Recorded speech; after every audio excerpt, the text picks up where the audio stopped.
Chicken কষা mutton কষা বাদ দিয়ে এবার শিং মাছের কষা খেয়ে দেখুন, গরম ভাতে অসাধারণ হয় খেতে।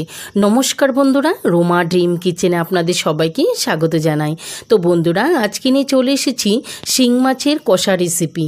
তো বন্ধুরা, পুরো ভিডিওটা দেখতে থাকুন, আশা করি খুবই ভালো লাগবে। তো দেখে নেওয়া যাক রেসিপিটা। তো রেসিপিটা বানানোর জন্য এখানে আমি অনেকগুলো শিং মাছ নিয়েছি। শিং মাছগুলো কেটে ধুয়ে পরিষ্কার করে নিয়েছি। আমি একদম সুন্দরভাবে লবণ দিয়ে কচলিয়ে ভালো করে ধুয়ে পরিষ্কার করে নিয়েছি। এখন আমি দিয়ে দেব 1 চামচ পরিমাণ হলুদ গুঁড়ো আর 2 চামচ পরিমাণ লঙ্কার গুঁড়ো দিয়ে দেব এখানে 1 চামচ পরিমাণ জিরার গুঁড়ো, দিয়ে দেব 1 চামচ পরিমাণ ধনের গুঁড়ো। এখন আমি ভালো করে স্বাদ মতো লবণটা দিয়ে সুন্দরভাবে হাতে করে মেখে নেব। হলুদ লবণ মরিচটার সঙ্গে একদম ভালো করে আমি মেখে নেব। তো দেখো বন্ধুরা, এখানে কিন্তু আর মাখা হয়ে গেছে। এখন আমি দিয়ে দেব 1 চামচ পরিমাণ সরষের তেল। সরষের তেলটা দিয়ে আমি আবারও ভালো করে মেখে নেব। তো একদম সুন্দরভাবে মশলার সঙ্গে কিন্তু আমি তেলটা দিয়ে সুন্দরভাবে মেখে নিয়েছি।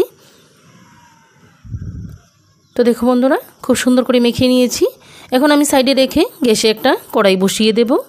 কড়াইতে আমি দিয়ে দিলাম পরিমাণ মতো সরষের তেল। তেলটা মোটামুটিভাবে গরম হয়ে গেছে। এখন দিয়ে দেব 2টো পেঁয়াজ কুচি করে।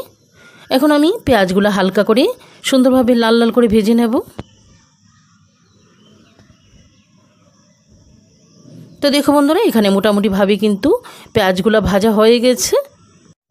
এখন আমি দিয়ে দেব কাঁচা লঙ্কা, আদা, রসুন, পেঁয়াজের পেস্টটা। সবটা পেস্ট আমি দিয়ে দেব। দিয়ে এখন ভালো করে উল্টিয়ে পাল্টিয়ে নাড়াচাড়া করে আমি হালকা করে কষিয়ে নেব। তো দেখো বন্ধুরা, এখানে কিন্তু মোটামুটিভাবে কষানো হয়ে গেছে। এখন আমি মাখানো মাছগুলো দিয়ে দেব। সবগুলো মাছ আমি দিয়ে দিয়েছি। এখন আমি হালকাভাবে উল্টিয়ে পাল্টিয়ে নাড়াচাড়া করে দেব। সুন্দরভাবে আমি পেঁয়াজের পেস্টের সঙ্গে ভালোভাবে মশলার সঙ্গে সব কিছু একসঙ্গে করে ভালোভাবে একটু কষিয়ে নেব। তো এখানে মাছের সঙ্গে মশলাটা কিন্তু সুন্দরভাবে কষানো হয়ে গেছে। এখন আমি দিয়ে দেব পরিমাণ মতো জলটা দিয়ে আমি সুন্দরভাবে হালকা করে নাড়াচাড়া করে দেব। দিয়ে দেব 4-5টি কাঁচা লঙ্কা চেরা। এখন আমি 5-10 মিনিটের মতো ঢাকা চাপা দিয়ে কুক করে নেব। একদম সুন্দরভাবে মাছটা কিন্তু সেদ্ধ হয়ে যাবে। তো দেখো বন্ধুরা, এখানে কিন্তু 5-10 মিনিট হয়ে গেছে। এখন আমি ঢাকনাটা উঠিয়ে নিয়েছি। খুব সুন্দরভাবে ঝটপটে তৈরি হয়ে গেল আমার শিং মাছের কষা রেসিপি।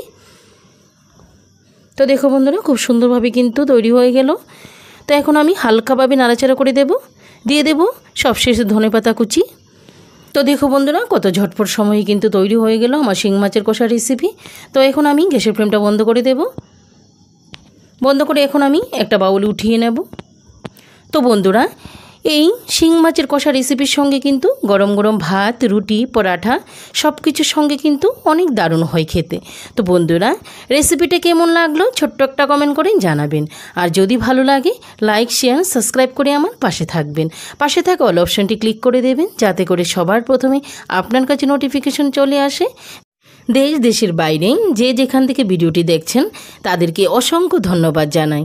আর আমার প্রিয় পুরনো বন্ধুদেরকেও অনেক অনেক ধন্যবাদ। তো বন্ধুরা, আজকে এ পর্যন্ত। আবার দেখা হবে নতুন কোনো রেসিপিতে। সবাই ভালো থাকেন, সুস্থ থাকেন। সবাইকে অসংখ্য ধন্যবাদ। Bye bye.